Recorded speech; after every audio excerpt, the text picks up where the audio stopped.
I've done over $6.5 million in print-on-demand Shopify sales, but none of that would matter if I couldn't handle running my business financials. Hi guys, my name is Meg Heckman and I am a 7-figure print-on-demand Shopify store owner.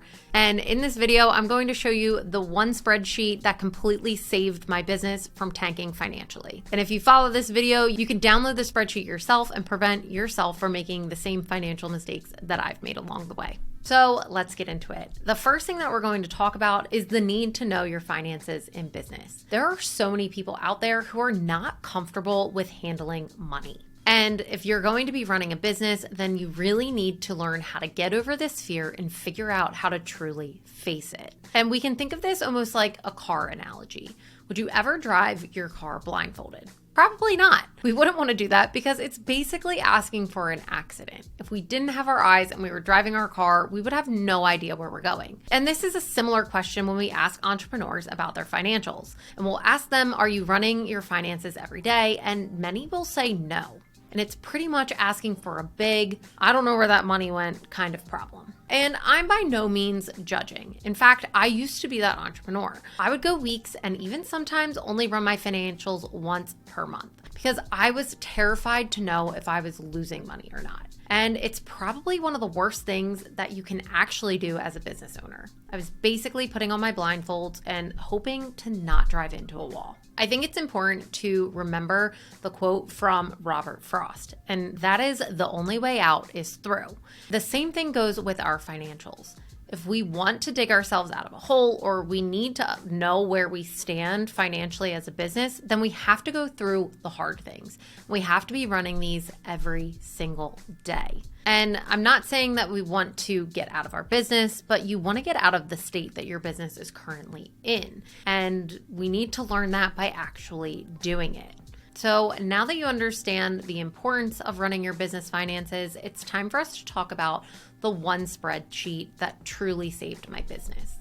And this spreadsheet is called a P&L spreadsheet, or a profit and loss sheet. Now, I'm going to show you exactly what this P&L looks like. And this is for my current brand that I'm running. As you can see, there are a ton of numbers. It pretty much just looks like numbers thrown up on a spreadsheet. And it looks more confusing than it actually is. And really all that this is doing is adding and subtracting some things for us. Basically taking what we made, pulling out any expenses, and letting us know if there's any profit left at the end or not. So let's go step by step through the P&L and truly understand what we're looking at here. So as you can see, I have done my P&L every single day over the last week and a half, like what we can see on this screen here. And the first couple of lines are gross sales. So this is the amount of revenue that we've made from Shopify. And I pull these numbers directly from the Shopify analytics page. So I take my gross sales, I take the shipping that I charged customers for in order to ship their products for a total. And this is just adding this column up.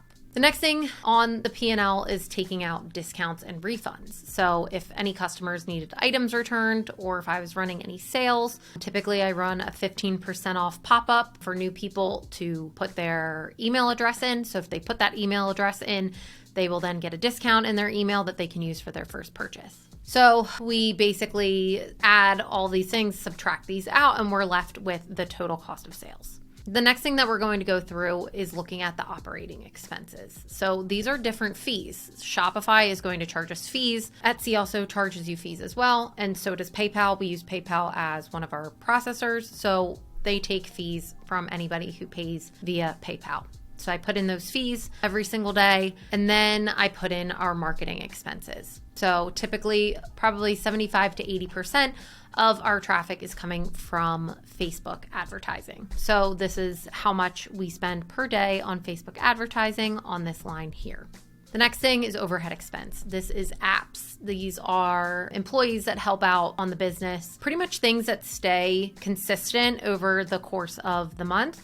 I just add all of those expenses up and then divide them evenly over typically just over 30. So it is a little bit less if it's like over 31 days, but I don't keep that close of an eye on that. I just keep a general number here. So typically our overhead expense is $133 per day. Once we do that, we add in, I have a 5% rebate from Printify because I sell so many t-shirts, as well as a 2% cashback credit card. So that's adding up the 2% cashback that I get. And after all that addition and subtraction, all that math is done via the spreadsheet, I'm left with this number here. And this is basically just telling us what our profit was. Did we make money or did we not make money? Then we break it down by what the profit margin was, etc. So as you can see, over the past probably like a week and a half or 2 weeks, we've made a total of $1,841.55 in profit, which is pretty cool. But this is something that's really important to keep an eye on, especially even when you're just starting out,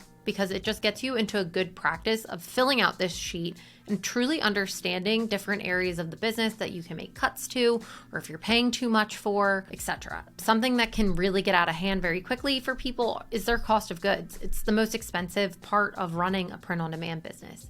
So by running your financials every single day, you can keep a very close eye on your cost of goods and watch the trend and see if it's increasing. I've never had it decrease, unfortunately, except unless I've adjusted prices for that, but that's something that you can absolutely keep in mind. A P&L spreadsheet is always necessary to any business. It was when I started running my P&L every single day that I started to see areas of my business that I could improve on. It sure takes time to get used to, but once you climb that wall of difficulty, you're going to be able to run your business so much smoother, and the profits are going to come so much quicker because you're going to see all the financial breakdowns. You're going to find the areas that you're having issues with, and then you can just nip them in the bud. Instead of trying to run away from your problems or being too scared to face the facts of what your business is doing, I highly suggest sitting down every day and plugging in your numbers to have a better understanding of your business. By being able to do this, you're going to be able to see how you can improve your business and make profits so much quicker. And speaking of profits, you can check out this video here where I talk about how I was able to make $100,000 selling print on demand with Shopify.